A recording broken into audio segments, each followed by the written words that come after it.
Hey there. Hey, How's it going, man? I'm doing excellent. How about you? Thank you Doing for good, having me. thank you. Yeah, thank you. Thanks for being on. And where are you coming from today? Where are we speaking from?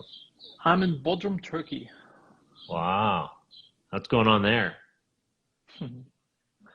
Um, I'm originally from Germany. I lived in Los Angeles for 8 years, and after I sold my business there, my wife wanted to move back to Germany to be close to the family, but I could not go back to German weather conditions, so we ended up here, which is close to Germany and warm. So, yeah, Very nice. And so what's the weather currently, what's the weather like where you are? it's hot. It's like AC is blasting, so it's Yeah. I yeah. think that's yeah, the whole world seems to be heating up. I'm in Chicago, and normally around this time it's like in the 70s. We do Fahrenheit here. I think you guys do Celsius, so that may not make sense to you, but it's Well, pleasant. I lived in LA for 8 years. So Okay, I can. so yeah. So, but it was 98 degrees yesterday. Um, Not the boy band 98 degrees, but the actual temperature. It was ridiculously hot and miserable. We couldn't even really. You stepped outside and it felt like an armpit. So, hey, global warming's real, people. Anyway, so yeah, let's get into it. I love your background, entrepreneur. I like some of your posts. I like some of your recommendations for readings. Particularly, I read Traction. That was a great book. Tiny Habits, great book. Why don't you tell us a little bit about yourself and what got you here, what you're doing, and what your path moving forward is to help change the world? All right. So, yeah, my name is David Henzel. I'm an entrepreneur. I've always been an entrepreneur. I dropped out of school at a very young age and just kind of found entrepreneurship is my thing. I have a portfolio of businesses, 10 of them, and a few outsourcing related businesses, business process outsourcing, task drive, we do lead research, LP Plus, we do live chat. But so I'm passionate about having lots of employees. I read this book called conscious capitalism, which I can highly recommend. The idea is that the old way of doing business is you have to increase shareholders' value. The conscious way is you do good by all stakeholders, not just the shareholders, suppliers, customers, employees, etc., the planet, everything. And if you do this, then a business is the best vehicle to have a positive impact in the world. So I read this book after I had my exit, kind of was like searching for meaning. Yeah. And this really resonated with me. So this is one side of the business or the businesses. Well, so And the let's other one pause is there for a upcoach. second. Let's pause there before you go to the next, because I think this is I really, this conscious aspect, I think, is starting to take hold more. It needs to take hold even stronger. We were just talking about how hot the planet is, being socially, economically, I guess environmentally conscious in what you're doing, and not just out to, like you Get the said, Benjamins. boost your share price at any cost, which is really kind of how it's worked for many years, and why we've ended up where we are. I think there's a very skewed view right now of the whole world in terms of what the focus is from an early age, which is I'm going to go out and make as much money as I can and dominate the world, and people thinking that that's what's going to make them happy. Brings you Sounds like you and fulfillment. I have. What's that? For That sure, this brings you Germans. fulfillment. Yep. And right, somebody that sold my business, sounds like you, similar situation where we both realized that that's, no, money is a part of the equation, but depending on how you look at it and if you make it the center of your universe versus a means to an end, you're in trouble.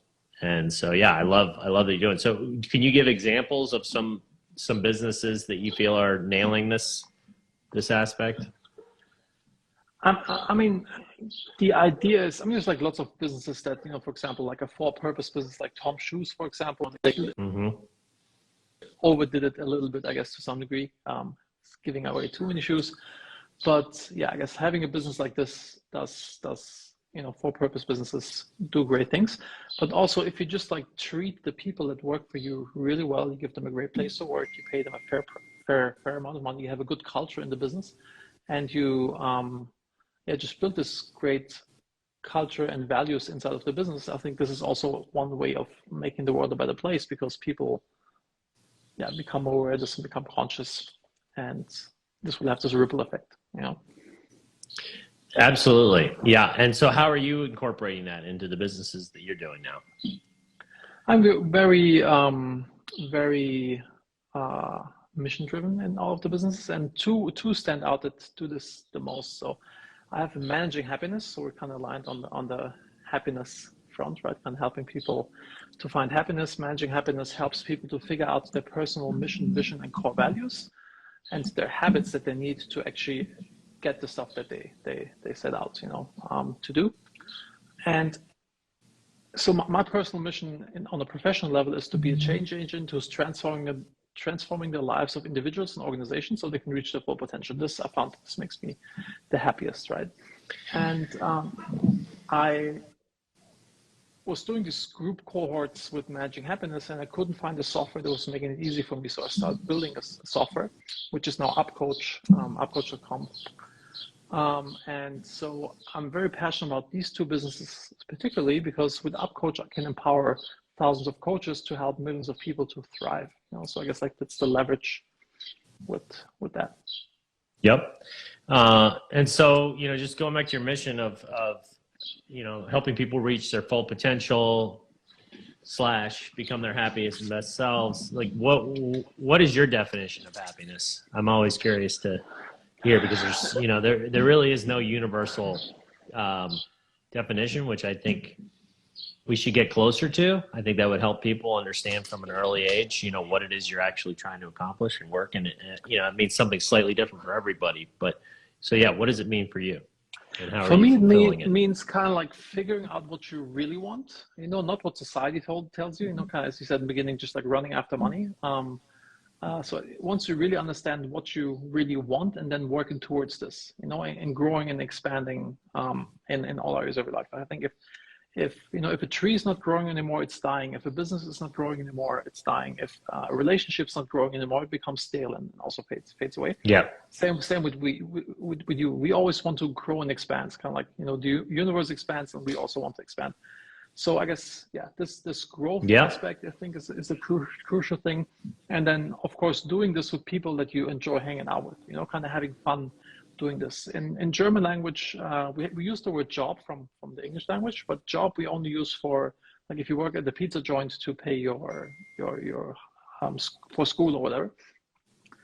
But the actual work, I guess vocation, maybe the English word, in German it's Beruf, which is coming from the word Berufung, which means calling, kind of finding your calling, finding why did you feel like I'm here to, I'm meant to do that, right? And then you never work a minute in your life. In America, they say, sorry to interrupt you, but your purpose, you're finding your why. Yeah, there's lots of different ways to say it, but yes, every culture has the same, which to me shows that that's a universal, like, something ingrained in us that we have to express, because every culture has a different term for it, but every culture seems to be on the same page, that you need to figure out what that is and express it, right? And keep growing in it.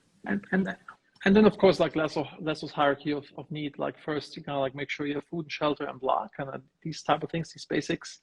And then, at some point you come to self-actualization. I think this is where this mission purpose thingy comes in, and a lot of entrepreneurs, like once they sold their business and they have money in the bank, then they like, turn to like, okay, now I want to do something that actually is like, in the self-actualization realm. And people you work with, how do you help them to get to that place of helping them find what was the word you used in German for their purpose? I guess vocation is probably like a good word in English. It's called Beruf. Sure, okay. Yeah, I like that. The wolf. Wolf? No, Beruf. Bewolf. Okay. Beruf. So how do you get them? How do you help them to find their bewolf? Beruf. So I guess one really powerful thing is the funeral exercise. I had this a few years ago. My wife went through breast cancer, and knock on wood, she's doing great today. But this was like a big wake-up moment for me, where I saw, like, I thought of myself laying in my deathbed, looking back at my life, thinking, did I really do what I was supposed to do? Did I have the impact that I want to have? And this like became very clear to me that the current business that I had back then was not in line with what I want to do. And so this was like one reason why we decided to sell the business, so I can do stuff that is more in line with my Beruf or my calling or my vocation, or however you want to call it. That's funny you bring that up. I mean, we talk about that a lot on the show. That's a strategy that I use. I used to call it the funeral exercise. I now call it the Back to the Future exercise because I'm an 80s kid. I love Steven Spielberg, and it's a little bit less morbid.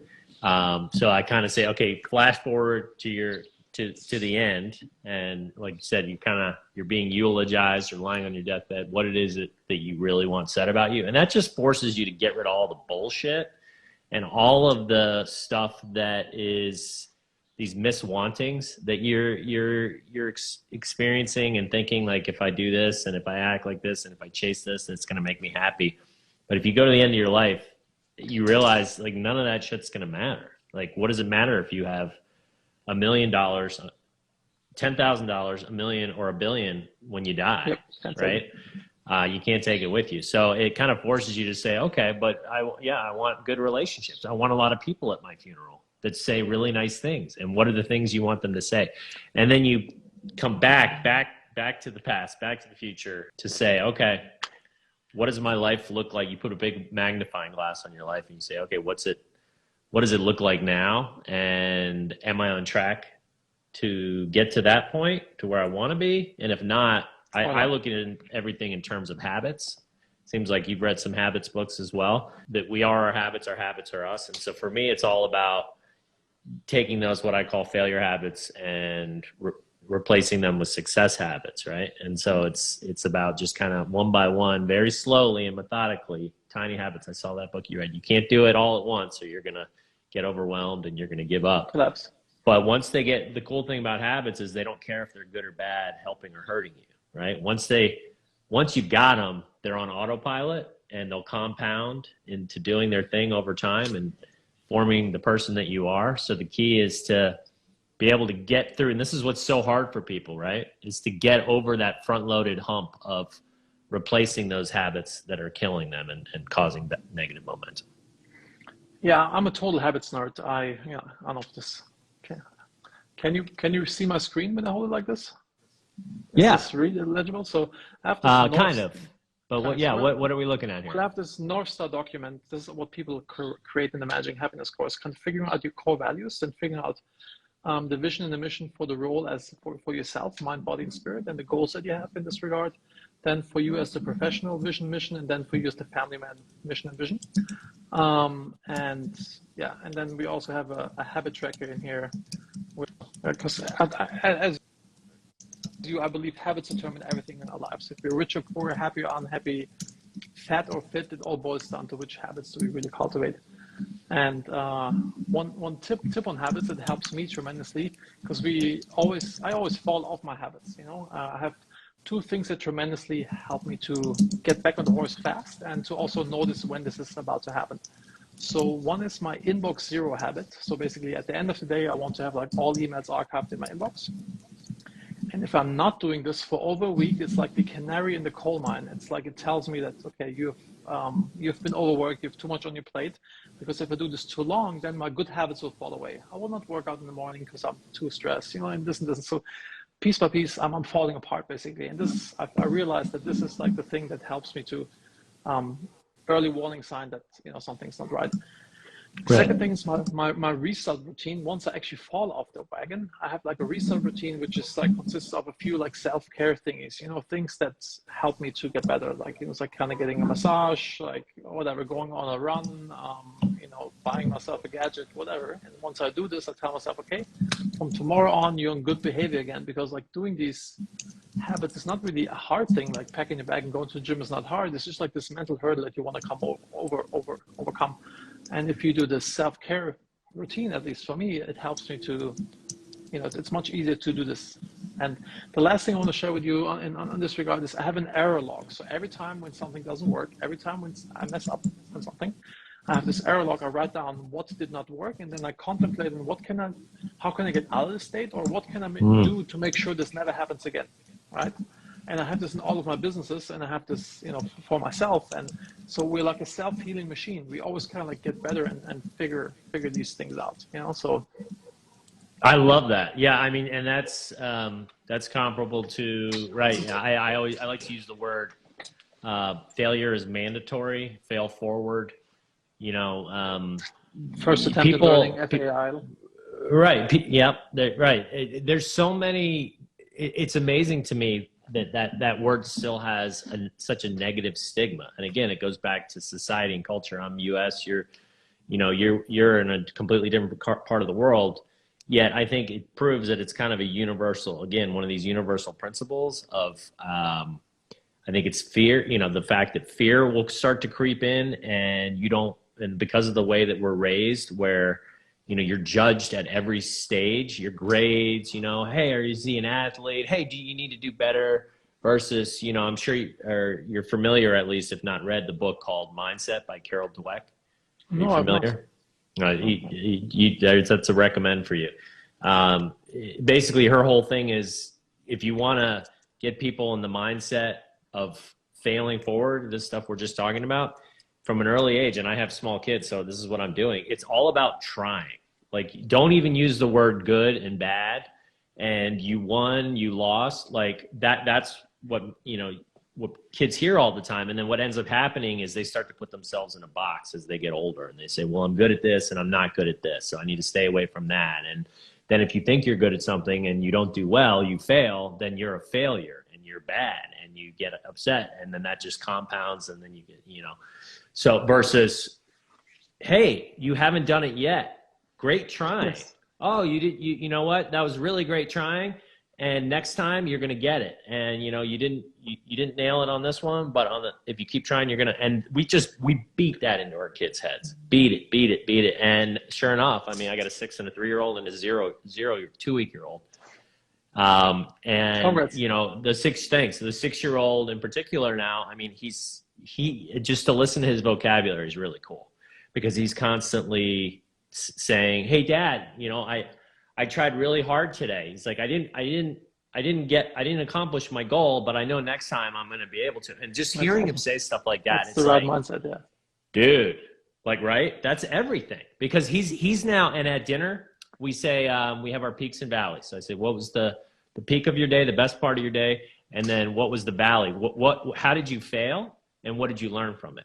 And I force them to tell me. I mean, my 6-year-old's really the only one that understands. The 3-year-old, peanut butter and gumdrops is really what he's, but it's getting them in that, becoming familiar with this concept we're talking about, which is mandatory failure. And like you said, I mean, I love that, and I do this, I have a similar way, but you write things down. I'm a crazy note taker. So when I see something in life that happens and I go, okay, this has now happened several times and I keep making the same mistake, I need to not do this again. So I'll write it down and I'll add it to my habits list, and it'll become one of my habits that I'm now working on. And I have routine habits and non-routine habits that I work on. So it sounds like we've got a similar. Yeah, go ahead. Very, very aligned.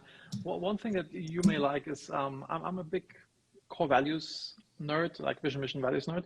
So we also have like our family core values, and one of them is Henzels don't complain, Henzels find solutions, right? And so I tell this, my daughter, every time when she complains, she's 8 right now, I tell her this, and it has like a really big impact on her. And she also throws it back at me whenever I complain. She's like, Dad, Henzels don't complain, Henzels find solutions. It's like, yeah, you're right, honey. That's a great one. I you know what? I haven't done enough of that. I've tried that a little bit and it hasn't caught on. I'm writing that down right now.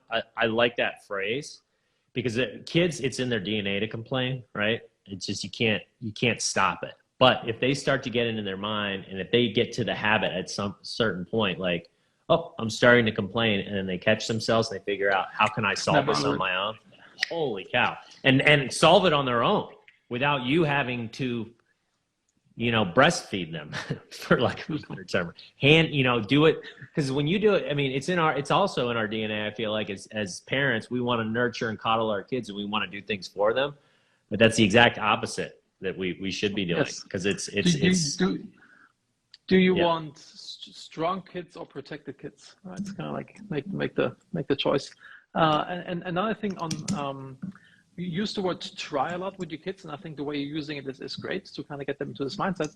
But I'm on a mission to remove the word try from any vocabulary, because I think, trying is the most inefficient way not to do something. This is how most people use it. Oh, try to lose weight, or try to quit smoking. Yeah. Like, try this, try that.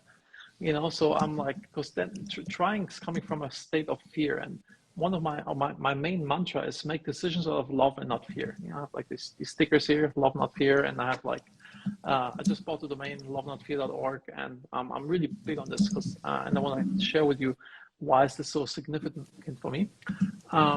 I used to be very introverted, and you know, kind of being on a live like this, I would have never done in a million years. Like I was even uncomfortable on conference calls. So I saw a friend of mine who was crushing it with networking at conferences, and he was like, it was really good for business, and he's had a lot of fun doing this. And I said, okay, I want this as well. So I went to Toastmasters twice a week, and I went to two networking events per week, just like exposure therapy, and also kind of having this habit of like kind of really hammering this until I overcame this shyness. But the real switch in my head was when my yoga teacher said, every decision in life you make out of love or fear.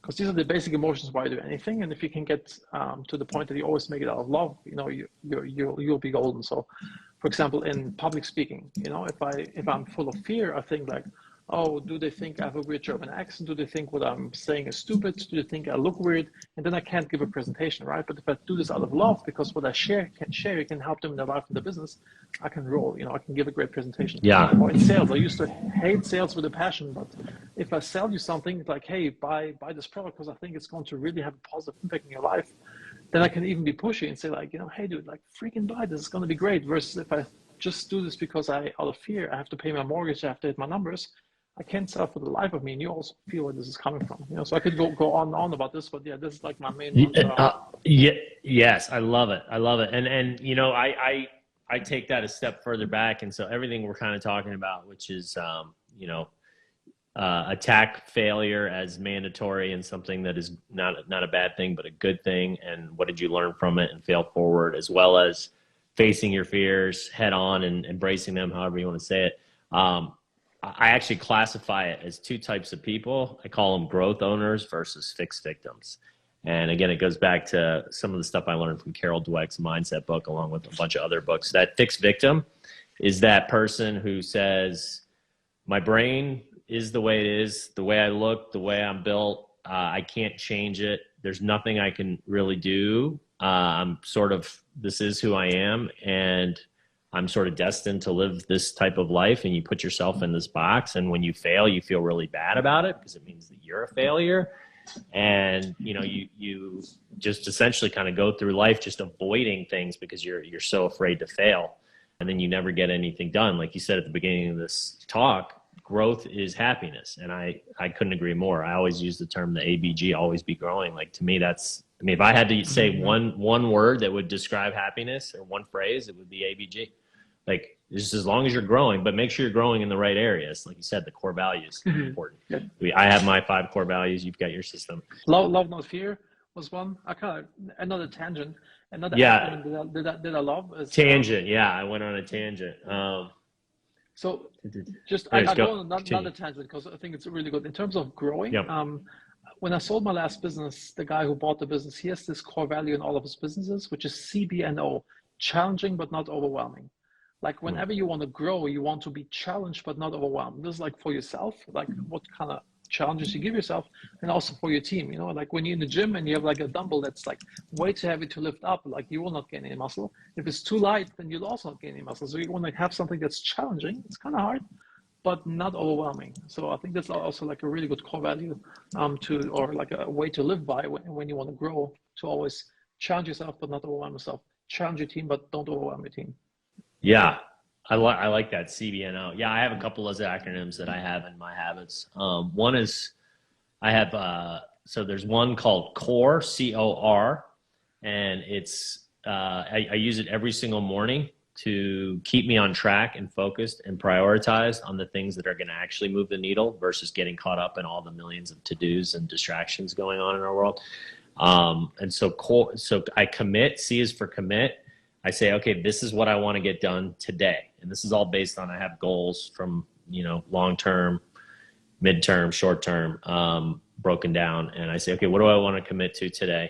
And then I say the O is for obstacles. What is the obstacle that could potentially stand in my way?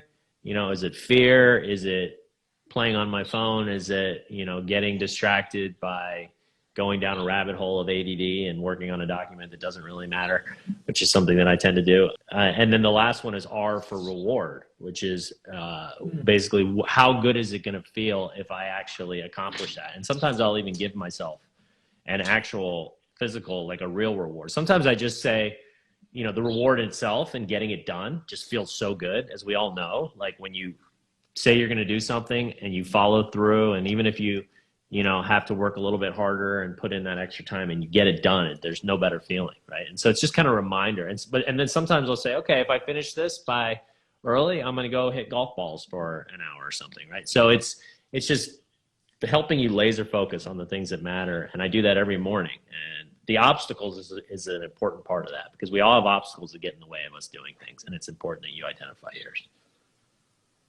Yeah, And my key habits are three. I have like a lot of habits, but like three are my key habits. One is sweat every day. I want to sweat every day, because when I sweat in the morning, then I always feel good. You know, it's like kind of releases bad hormones or whatever in your blood, and just like makes me feel good, and makes me, for example, when I go on a run, I grind through lots of things in my head, kind of like sorting my head. So it's super, super important for me. The second one is I plan the day, like the day before I plan the next day, figure out like what's the stuff that I really want to do. And sometimes I write like, is this a $10 an hour, $100 an hour, $1,000 an hour, or $10,000 an hour task? And I make sure I don't have any 10 and hundreds that I'll delegate to somebody else. And the last one is Eating the Frog, also a really good book, to just kind of, I circle the tasks that I really don't want to do, that I'm most likely going to procrastinate on, and do this one first, because this gives me this energy boost, because like, yeah, I got it done, versus like if it's sitting in the back of my mind, I'm like kind of taking away real estate and mental resources. So eating the frog, what does that refer to? What's the analogy with eating the frog? So basically the frogs don't taste good, and so you're eating the frog. No. The analogy is like you eat the frog first thing in the morning, because otherwise, and then this frog gives you energy. Otherwise, this frog kind of grows and grows and grows, and like takes up more mental real estate. Like if you're a kid and you have to do homework, you start cleaning up your room, or you know, you're working on a document that's not really the right one, you know, just kind of pick the thing that really makes an impact. And often the things that we have this fear of doing it, or like that we tend to procrastinate, because like, it's often the most important thing. Yeah. So yeah, I guess that's the point. Yeah, no, I love that. And that's huge, because again, it's in who we are as humans. You know, who knows evolutionary wise, going back thousands of years, why procrastination became a thing. I understand most of the traits that we have as humans, like greed, like, you know, and what we started talking about on the beginning of this, like people just thinking that if they just have enough money or power or fame, whatever, then they'll be happy. I get that, because back, you know, thousands of years ago, it made sense to hoard and have as much stuff as possible just to survive. Like the more stuff you had and the more resources, the better the chance you weren't going to get eaten by a saber-toothed tiger. Same with relationships, being close to people and having that need to be with people. Like the more we surrounded ourselves with people and had like a tribe and weren't out on our own, the less chances we were to get eaten or, you know, die, whatever. But right, the procrastination one, I don't know. Do you have an idea on why we procrastinate? No, but I know procrastinating is being a dick to your future self. You know, so I'm always want to make sure like I'm not doing that at any cost. Is being a what to your future self? Being a dick, or like being an asshole to your future self. Yeah, that's a good way to put it. I like that. Yeah, right. You're just kind of shooting yourself in the foot. But we all do it. I mean, it's right. And there's always things, but you know, what you said, I want to kind of add to, which is for me, we all have different times of the day when we're more productive and super alert and like, we're going to get shit done. Right. For me, it's very first thing in the morning. For the first 2-3 hours, I can crank, and then I know that I start to slow down. And I actually sometimes will take a nap. Like if I'm like so tired where I'm just basically like going through the motions and I can't, and I know I'm not focusing, I'll force myself to take a quick power nap. And then when I get up, that's when I'm super productive again. I have that luxury because I work from home. I know not everybody has that, but it's important that those times to do those things you're talking about, and whatever that is for you. And I'm also at night, I'm a night owl. So sometimes I'll start working at like, my wife goes to bed at like 8:30 p.m. And I'm the opposite. I'll go to bed at like midnight and I'll just start working at night and I'll crank out for 2 or 3 hours. So it's important that you recognize when you're most productive and do this. When you have energy and when not. For example, on Fridays, I usually, actually right now, I have no calls on Fridays, but on Thursdays, I have a lot of calls and not that much focus time because towards the end of the week, I'm kind of burned out. And so I just like, do more like just being on calls versus kind of doing like deep thinking. Me too. Yeah. I think most people are that way. I'm the same. I never schedule myself to do really important stuff on Fridays. Mondays, Tuesdays, and Wednesdays especially are like my crank days. So yeah. Well, this has been great. I actually was usually my last question is, what habits have you developed that you are helping you every day? You actually just answer that. It's one that can run through the rest of my habits. It's inbox zero, as I mentioned before, super important to keep track of this. Then it sounds horrible, but I have Emma, which is my daughter, and you're that time. So I have like a check off if I have spent quality time that day with my wife or my daughter. Because that's great. I'm a one-trick pony. I focus on work and I tend to forget that, as bad as it sounds. But listen, don't make excuses. Hold on, let me interrupt there because you just did something that's in our human nature is to like feel bad about. The whole point is, but we all tend to neglect these things, right? And that's just that's human nature. If you're not proactively scheduling in quality time and taking time to say, I need to have this time and knowing that you're going to get a check and a reward, then you're just not going to do it. So hats off to you. Don't feel bad about that. It's nothing bad. Then no food after 9 p.m. because I know if I eat after 9 p.m. I get an energy boost and then I will not go to bed until 2 a.m. And then my morning routine suffers. Then like a graduate visualization routine that I have, and then the Maui habit from Tiny Habits. And in the morning I get up and say like today's going to be an amazing day, which sounds silly and stupid, but it works and makes the difference, at least for me. And then I track when I'm getting up. So I always want to get up between 5 and 6:30, the very latest. So yeah, to kind of have this, what you measure will improve. Business 101 is also in the habit world. So yeah, I love it. Those are great habits. And wow, yeah. So those are the main ones you're working on now, or those are all your habits that you just constantly have? These are all my habits. I have like lots of habits and routines, but these are the ones that I'm tracking, in my habit tracker. Currently, in your habit tracker. So did you create your own habit tracker? Or are you using? Yes, you did. No, it's part of upcoach. Actually, initially I built a group habit tracker because I want this positive peer pressure that when you're in a cohort together, let's say 5 people, and we want to stick to our habits, and I can see it will do this habits or not, and then I can like hit you up and say like, hey, accountability partner. Positive peer pressure, and then. This was the first part that we built, and then we added like lots of different accountability tools and like courses and blah, and then this ended up being upcoach.com, which is, one of my businesses. And I partnered up with Todd Herman. He wrote The Alter Ego Effect, also a really good book, by the way. And yeah, he's my business partner in this. The Alter Ego Effect. I'm gonna check that out. Do you have time to chat actually offline for like 5 minutes? I want to talk to you about something. Yeah, sure. You just sparked my. Okay, I'm gonna shoot you. Let me make sure I have your email. David at Henzel.com. Yep, got it. I'm gonna shoot you a quick email with a Zoom link. Let's hop on. It's unrelated to this stuff. Thank you so much, David, for being on. This was a wealth of knowledge. I hope everybody paid attention, took notes. You can always rewind when you're listening to it on the podcast and go back. There's a lot of nuggets in here. And if you want to find David and learn about his system and get help, David at Henzel.com, correct? Yep, correct. Awesome. All right, man. I'll hit you up. Great chatting, man. Thank you. Bye. That's it for the 5 Core Life. If you haven't already, go ahead and hit that like button on this video and pound that subscribe button so you get notified when new episodes drop. Also, please fill out the free 5 Core Life Evaluator quiz. It's a great way to get a baseline of where you are in the 5 cores and which of the 5 cores you need support. In addition, you'll get some actionable advice that you can apply and start improving your life in the areas that you need it most. That's it for today's episode of the 5 Core Life Podcast. Have a wonderful day. Get moving. Gain momentum. Join the movement. Join Emmett by going to moremomentum.com to take a free life evaluator quiz on where you currently stand in each of your 5 cores.